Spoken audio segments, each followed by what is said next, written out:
Hello everyone, hi, how are you guys doing? Welcome back to another episode of reaction to Cowboy Bebop. This is Haarute. My name is Matt. Hello, what's up everybody? So, Cowboy Bebop, new episode. What happened last episode though? So we got Wild Horses. We got an episode that I was wondering how to title previous episode on YouTube, and I ended up choosing Reject Modernity, Embrace Tradition, because that's a good meme, and also that's kind of what that episode felt like. I feel like maybe I didn't fully grasp that initially because I was dealing with a whole B situation, but later while I was editing the episode, I got the idea of like automation and modernity making things more convenient, but also removing the human aspect. So the human aspect is later what kind of saved us. The ability to drive manual and stuff like that. But other than that, that was just kind of bad. There's not much else to say than what I said previous week, and I just talked about Digimon for a long while there, but that's okay. But alright, it doesn't matter. Getting ready to start watching this episode now. I'm recording this a day after my birthday, which was yesterday, August 18. And like, this episode is supposed to go out tomorrow. I'm not sure if it's gonna go out tomorrow. I mean, for Patreon, not YouTube. I hope it is, but at the same time, I was really busy yesterday, so that's the reason why I'm doing it today. But whatever, it doesn't matter. Let's begin. So, check out the Patreon, check out the link in the description below or the pop-up on screen. You can watch the next 2 episode reactions already, as well as full-on reactions, and just supporting the channel. That will help out a lot. Okay, let us begin. So, Cowboy Bebop episode 20. Let's go. Is that a magician? Oh, we're doing 3D again? Is it actually a magician? Okay, so was this man flying though? Was this man actually just flying? Is he a robot or just a really good magician? Oh my god, he's flying. I journeyed here in order to take your lives. Okay. Pierrot le Fou. I don't know French. Oh, you're not using magic, you're just using a gun. Man, I was kind of hoping he would use magic. Oh, it's a gun cane. You know what? I'll take it. I'll take the extra points for a gun cane. Man, we just walked into this one, didn't we? Hello, boy. That guy is thick. Oh, he's gonna shoot you. Yeah, okay. No witnesses, I guess. Got him. Oh, yeah? Yeah? What the fuck is he equipped with? Yeah, he's flying. So, is he a machine? I don't see any propulsion. Is he floating using magnets or something? What am I watching? Man, he's air juggling him. Like, this is fucking Devil May Cry or some shit. Literally, what am I watching? Are you scared of cats? Is that your weakness? A phobia of cats? Oh! Boom! Yo, he acted quickly. Also, he's not dead. Whatever the fuck that magician is, like... Man, that was a giant explosion. Jesus Christ, what am I watching? Oh, fuck! Still coming after you. Oh my god. What am I watching? Shooting a grenade launcher after him. Was it homing too? Like, what the fuck? How is he flying? How is he floating? I understand this man probably has some futuristic tech or some shit, but like, I don't see any propulsion. Did he just vanish? Did he literally just disintegrate? What the fuck? Yo, Ed, divine some information for us. Also, the way Ed was just sleeping was great. Take care. What a piece of shit. God. So this mad Pierrot guy is assassinating VIPs. Partner's in deep trouble. Because he was a witness. They say he appears with a smile, and he leaves with a smile. He might actually be a machine, not a person. How did they die? How did they die? How is he floating? How is he moving? He's a mystery, all right. Okay, An assassin sure. known as Mad Pierrot, Tong Fu.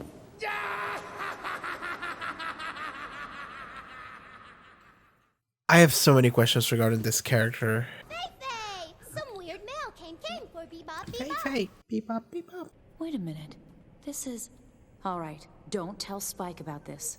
If we don't, that lunkhead... We'll run right out to the party. I see. It's an invitation, yeah. Maybe this is the one I won't come back from, the end. Just playing with your head.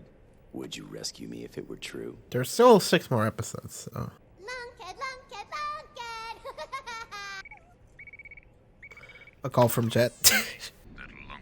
Lunkhead, lunkhead. Ed, I need a favor. What? Everyone's like, someone's gonna die, and Ed is literally just saying shit. So if this is an open invitation, why would he send it? What is this? This place looks so cool. I guess this is an amusement park in space.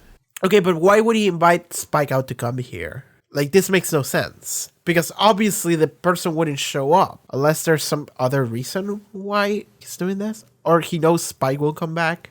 I'm not even asking why Spike is going there. Because I know Spike and he's the kind of person that does this shit. I want to know what the fuck the deal is with this mad Pierrot. I don't even think it's even a person. Maybe it's a brain and everything else is a robot. I like this scenery. This is something really cool Cowboy Bebop does sometimes. Ooh. We gotta be extra.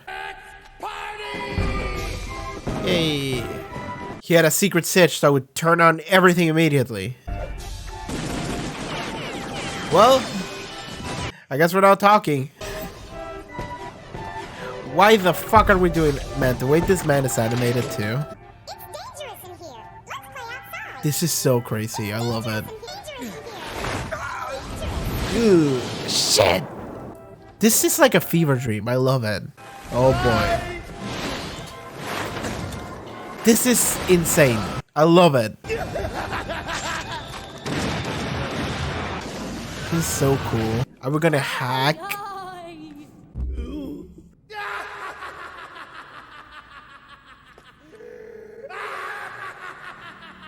Man, when they were choosing the voice actor for this guy, they were like, can you laugh like a crazy person in the most dramatic manner? And they auditioned for that. This guy nailed it. He has like electromagnetic armor or some shit. Like, I love everything about this like flex of scenery they're doing. Oh, oh shit, that's bad.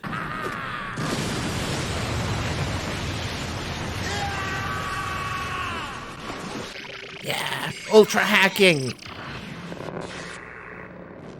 That's how hacking works. What are we doing? Music?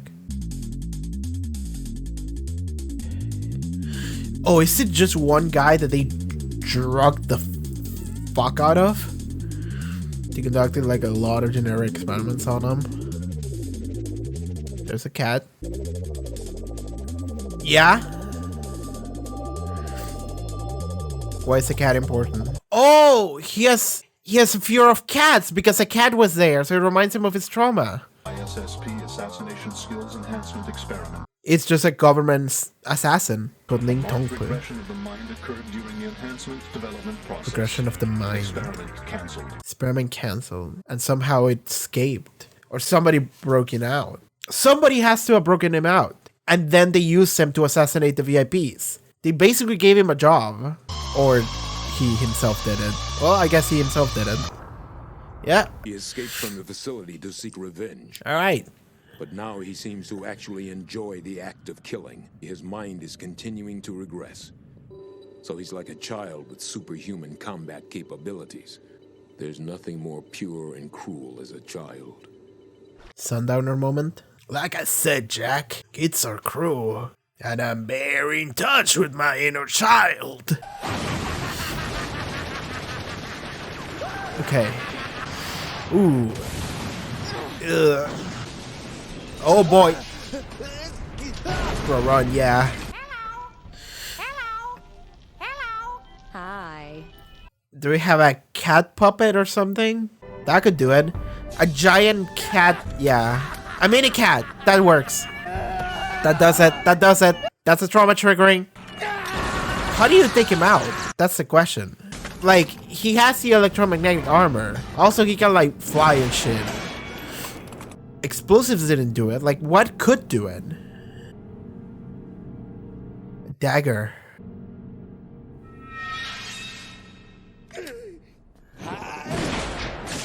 Ooh. And the dagger? It went through. Oh, he's freaking out because he hurts. Like a child. He's never been hurt before. By the way, I noticed the thing about the eye. For a second, he saw a cat's eye in Spike. Please tell me he's gonna get run over and fucking die. Yeah. He just got, well, not even run over, just stepped on. And that's the end. Spike is like, that was some shit. What the fuck am I watching? Yeah, that was crazy. Somehow we made it out alive. Forget it. I don't need the info anymore. Man, I hate theme parks. I like the entire vibe of this episode a lot. What was that noise? I mean, that was like a revolver spin or like a gun cock. Interesting that that's the sound that they chose for that. Man, if there's something Cowboy Bebop does sometimes, which I'm a big fan of, it's not just the mood, but it's the scenery. I like a lot of sci-fi concepts. I would say sci-fi is probably my favorite genre, but only based on the concepts that are explored. Like, I grew up a lot watching like Back to the Future, it is a sci-fi movie because it features time travel, right? And that is a concept that I love. And then in other sci-fi works that I've consumed over the years, concepts like that come up, and you know, stuff like transhumanism, you know, shit like that is crazy, and I love it. But something I generally don't like about sci-fi, but something that I generally don't like about a lot of sci-fi, and I feel like it's probably the most mainstream thing, is stuff like the Star Wars, you know? And that's not this Star Wars as a franchise, but what I generally don't like is the spaceship hallway setting sci-fi, you know? Like, that's what I don't like. And to a degree, you can see this in some like Doctor Who episodes of like classic Doctor Who, and even a couple of modern ones. But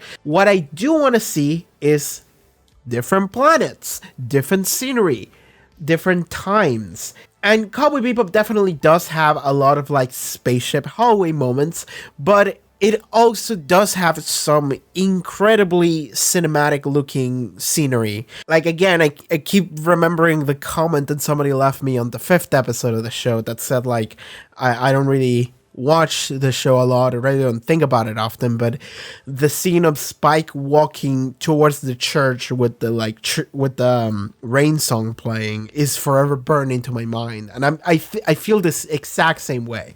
And that is like 100% scenery and cinematography. Does it count as cinematography? Just direction. And the same kind of goes for this episode. And this happens with other episodes as well, because we do see interesting planets and interesting stuff in them. But with this episode, like, the back half of the episode took place in an amusement park. And like, everything about the amusement park was really fun. They had a lot of fun coming up with how this would look like. When they were doing the storyboard, and then when they were actually doing the illustrations, like, they definitely had a lot of fun. Like, the part that really got me is it's not just the end, because at the end it turned really fun, but it was also the moment when Spike goes into this weird place. I'm guessing it's like a ride. It's a ride, and he just came in here through this door, and this hologram just started pestering him like, hey, you're not supposed to be here, and just kept repeating that. And Spike is like, shut the fuck up. And then he started sliding in this like ice slide, and then penguins started coming in. Giant penguins started just sliding towards him, and he's dodging them. And then the fucking mad Pierrot comes here, also riding one of the sliding penguins, and just started fighting him. In that, and in the background, you can see like space, and I think there was like a sun with a face or some shit. Like, the way everything looked and felt was so fun. Yeah, I'm looking at it. There's like glaciers. There's like an aurora borealis in the end. There's, and like the background, there's a bunch of stars of different colors, a bunch of different ice glaciers just around in what looks like a sea of water. At least this is the way it looks like. And that's the thing, is that like, it doesn't matter if this is real or not. It doesn't matter that this is a ride. What matters is that this looks cool as shit. Because that's all this is. That's all this is meant to be. And then they have this like giant parade at the end with a bunch of giant cartoon animals, like a giant cartoon dog and a pig, and like some kind of car ride and a duck and other things just dancing. just a bunch of animatronics, and it's really fun and it's very colorful. There's just lights shining around everywhere. There's carnival music playing. I love this shit. I really do. I do love this setting. This is like the best setting ever. I love it. I love it so much. We need to have like amusement park settings like this more often in media. Not just an amusement park. And there has to be like no people in it too in order to work, you know, because that takes away from it. You have to have like in the middle of the night a bunch of shining lights and weird animatronics just smiling and playing creepy haunting music and just have that. And that's a great scenery. That's a great setting. I love that shit. So that's what stands out about this episode to me the most, actually. It's the choice that they had in order to have this episode be so fun. It also kind of ties in thematically with the antagonist, because the antagonist was also a child in some way. Like, the thing about this guy is that it's almost like sad. You know, you almost kind of feel bad for this guy, because this guy was literally just a government test subject that they fucked with his head, and now he's like a serial killer. And that's just it. And it's like, well, he didn't really choose to do that, you know? So you kind of feel bad about him, like, right at the end, but it's taken care of. It's done. So, you know, like, that's it. And it had to end. You know, in some way, it had to end like this. Because this kind of guy, he needs to go out. Like, I'm sorry, we can't help him, so... But yes, so what happened to the Mad Pierrot, I was wondering what the fuck his deal was. Like, I was wondering if he's a robot or whatever. He's flying around... And I'm like, I don't see any propellers. Like, how does this work? And the way it works is this was a government genetic experiment. They just had this experiment in order to have, like, the best assassin ever, you know? This guy cannot be taken down. This guy will always kill everyone. Like, this guy will always kill its mark. No one can defeat him. And he can, like, move... Like, he can fly and shit, and it's like, that's crazy. He has, like, no agency of his own, because the point was to regress its, like, mental age, so he wouldn't be able to, like, do or say anything about anything. So they would just be like, all right, you gotta do this, and he's like, okay, and he would just go and do it, right? So, in paper... I suppose that was the idea. And then they just dropped the project. They were like, all right, we don't need to do this, like, human experimentation shit anymore. At least not for this purpose. So they were just, like, gonna dispose of him. Not dispose, but, like, throw in a quarantine facility or whatever. Just, like, fuck you, gone. And then he just had a moment of, like, fuck you all. Just broke out. And then kept killing everyone. And nobody could take him out. Sure, I believe it. And this is a very interesting concept. Again, it's a good sci-fi concept, you know, because... This is not paranormal, this is not supernatural, or this is not magic. I think it's like magnetism. I think that what they were doing to him is like some weird form of like magnetism, you know? Because he could stop every bullet. And the way it looked, it was like some weird electromagnetism was stopping anything that was coming his way. So, sure, something like that is probably what does it. Maybe he's flying through magnetism as well. That's also the thing about magnets. How do they work, you know? Some miracles and shit, you know? Like, magnets are weird. Maybe he could be flying around, like, again, like Back to the Future hoverboard style. Like, I'm pretty sure the hoverboard, the way it works is that, like the magnets, like, repel each other or some shit, and that's how it floats. I'm not sure how that makes it so it's always floating in any surface, but it doesn't matter. That's what I'm thinking. This is the future. They probably figure this shit out, but... That's what I'm thinking. This sort of makes sense in within universe. It makes sense, and it's not magic. It's like some kind of weird technology. But I like that this guy had a clear weak point, which was PTSD. It was a mental trauma, because that makes sense. So this guy had a PTSD trigger whenever he saw a cat, because, and you see it in the flashback, and they tell you, like they show it to you later, but if you think about it, it makes sense. When he's being experimented on, there was a cat just looking at him. I don't know why there was a cat there. Maybe that cat will come back. Maybe the group that did this to him is gonna come back, and they're gonna be like the final boss, and the cat is gonna be there, and you're gonna be like, oh, it's those guys, you know? But the cat was there, and it was always just looking at him, and he had a trigger for shit. Whenever I see a cat, I freak the fuck out, because I go back to whenever I was being experimented on and suffering and being in pain. So, yeah, okay, makes sense. He freaks out whenever he sees a cat. But what's even cooler is that when Spike and him, they were having their final showdown, and Spike threw a dagger at him. Not sure how the dagger went through the thing. I don't really know anything about artillery to begin with, so I wouldn't know the difference. But he threw a dagger at him, which actually went through. But they had a moment where they traded essentially projectiles, dagger for bullet, and the bullet should win in that situation. And this guy's like a perfect killing machine, so I can say like he would probably land the shot, even though he missed a lot of shots in this episode. But what did it was the fact that he for a second saw. So I went back to rewatch that, and there is some moment where a light from like the carnival or something like shines on Spike's face, like his right side, and Spike has eyes of different colors. This was told to us by I forgot their name. Gren? Something like that. I was thinking Grell, but Grell is the character from Black Butler. It was like Gren. It was something like Gren. It was told to us by Gren, and I can't tell. I can't tell whether or not Spike has eyes of different colors. They're very similar. Like, they're so similar that you can't tell unless someone tells you. And then you can pause and be like, yeah, I can kind of see it. But when the light shined on Spike's face, you could see in his eye that it was like a cybernetic eye. It was a mechanical eye, something, right? It was a different type of eye. You could see there were lines in it that were not eyes, normal eyes, and I'm pretty sure that made it look like it had a different color, because it did. Like, it made it stand out more. And the cat also had eyes of different colors. And the thing here is that I'm not sure if the cat also had a cybernetic eye, or if it's just a cat with heterochromia. Like, I think cats do get heterochromia like way more often than humans do, right?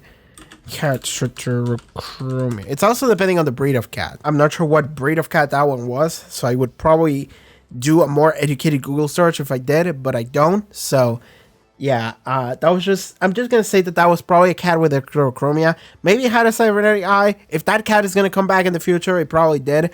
But if it didn't, then it's just a cat with heterochromia.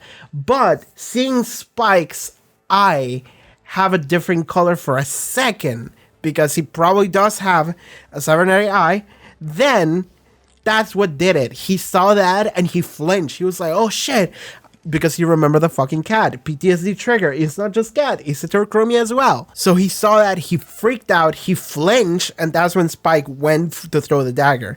He shot him back, and it hit Spike, but it didn't hit it as a kill shot. Instead, it just like hit him in the arm or something, or like grazed him.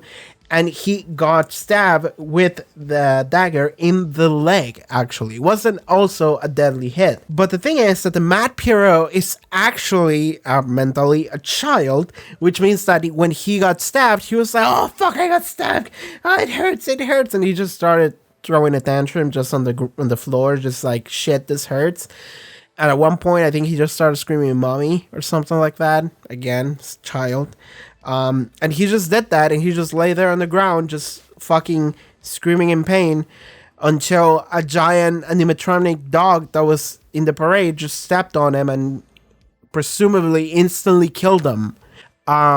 Sure, that'll do it. Like, overwhelming force would do it, right? Like, he can stop bullets and shit. Okay, we need something bigger. And Spike did blow him up, but it did nothing. And I'm thinking, like, how did that do nothing? I'm thinking maybe he flew and he like avoided most of the like explosion, like kinetic force, or maybe it's just some anime bullshit. We can just chuck it out to anime bullshit. But overwhelming pressure force that just immediately turns into a pancake, that will do it. Actually, that would be, yes, I believe it. So that just does it. A giant animatronic dog just stepped on it and killed him, and that was the end of that. Okay. That was a really fun encounter. And they did have another moment of like Spike saying like, well, I might die here. And they go like, why? They actually don't even ask him, why do you do this? Spike just does it. And like at this point, I don't even question it, because like we've been doing this shit for like, I don't know, man, like 15 episodes. Spike just going into something that would probably kill him, and he doesn't care. Because like that's the thing about Spike, and that's probably the most prominent aspect of his character, is the fact that like he doesn't give a shit. And that's very interesting as to why. Because sometimes there is a drive, sometimes you can see some motivation in him when it comes to, I think her name was Julia, the woman, and also when it comes to Vicious. Those things are still around. I'm not sure if Julia is dead or not because they have implied both. Vicious is definitely still alive. So, like, there's still things that make Spike care in the moment, but whenever they're not there, Spike doesn't give a shit. Like, he always ends up in situations where he's like, well, I might die here. And it's like, why do you do this? Like, sometimes, like, it's just like, there's no reason to do it. Again, in this episode, he took the invitation to go and fucking fight the Mad Pierrot. But also, like, the episode with the kid, Sympathy for the Devil, where he just went and tried to take out the kid. And it's like, why? Just let it happen. Just let it go, man. It's like, no, I'm gonna do it. And it worked out for him every time. But, like, one of these days, his luck is gonna run out. Like, one of these days, Spike's gonna fucking die. It would be really interesting, though, if at the end he didn't die. I will say that, because at this point, more than anything, it feels like Spike has to die at the end. Not for any reason, just because that's the vibe I get from this show. And that's the vibe I get from a character like Spike. So at this point, I feel like if he doesn't die at the end, I'll be surprised, actually. I'll be like, really? You made it through the entire thing? Okay. Wasn't expecting that one, but okay. Sure. We fought a serial killer that was also a child in a carnival, and he got stepped on by a giant dog and died. That was this episode. Oh, I gotta say, right at the beginning, I think there was a lot of 3D here with the buildings. That works, actually. Animating 3D, like, buildings and just in the darkness and just moving around. That actually works, you know? Like, 3D works for some things more than it works for others. And in this case, they were essentially using 3D in order to just say, here's a giant city, and just moving the camera around, just being like, oh, there's a lot of buildings. You don't really see a lot of characters, you just kind of see shadows sometimes. And that's fine. That works. I think that was a great use of 3D. I think previous episode was the first time they used 3D. I talk about it. That's why I talk about Digimon for like 5 minutes. But like, I think that was the first time they used 3D. Maybe I could be wrong. But if this is going to become a trend, then I guess we're going to start seeing 3D a little bit in these episodes. I'm down for that, honestly. Like, I'm down for a little bit of 3D. As long as it's not overused in a manner that kind of ruins everything. But like, 3D kind of is easier than 2D animation, since sometimes studios will use 3D in order to cut corners. But I also mentioned previous week that I was like wondering whether or not doing 3D in 1998 was actually cheaper or more expensive than 2D animation. I'm still not sure about that one. If someone knows, let me know. But right now, I like in the modern era, 3D is definitely easier and cheaper than 2D animation. Hand-drawn 2D every frame is really difficult. That's why every game ever is turning 3D instead of 2D. It's not that people don't want to see 2D anymore. It's the fact that everyone moved on from 2D because doing 2D was too expensive. That's why SNK went fucking bankrupt, like, for the second time, I think, when they did King of Fighters 13, because they fucking ran out of money and time making a game that didn't sell very well. But that game is like the most gorgeous game ever. Go fucking see a sprite set or a video or whatever. King of Fighters 13, all of that is 2D animation, drawn sprites. Man, I love sprites. I miss sprites. But now we're doing 3D, and that's cheaper. Anyway, I don't know where I'm going with this. This episode was just cool. The fight was cool. This Mad Pierrot character was cool. Like, if anything, this episode was heavy in the sense that, like, there was an encounter that lasted the entire episode, fight, and this feeling of like, well, I could die, and that was kind of it. And we see the backstory for the Mad Pierrot, and it's fucked. Like, there was no, like, funny. There was no, like levity. The only levity was Edward. Whenever Edward said anything, whenever we see Edward is just repeating words twice. And that was really cute, and I love Edward so much. But that was it, and he was like a very minor fraction of the episode. I feel like oftentimes Cowboy Bebop episodes aren't really that serious. At this point, I feel like they're kind of funny sometimes. Even the music, whenever we're fighting, like previous episode, whenever we fought the hackers or whatever, like the music we see is like lively jazz, and that makes it so it's a fun fight. It's not a serious fight. And even the dudes, I remember they were like, we're falling. It's like funny. But for this one, it didn't feel funny at all. So that's something interesting about this, because I feel like now more often than not we've seen like fun fights, not serious fights. But anyway, that's it for this episode, I think. Yeah, I'm just gonna go. Thank you so much for tuning in for this episode of Cowboy Bebop. See you next week. But alright everyone, thank you so much for tuning into this episode of Cowboy Bebop. If you would like to watch the next 2 episode reactions, you can already do so over at the Patreon. Check out the link in the description below, support the channel, check out my other stuff that I do in social media. See you guys next time. Take care everybody. Bye bye.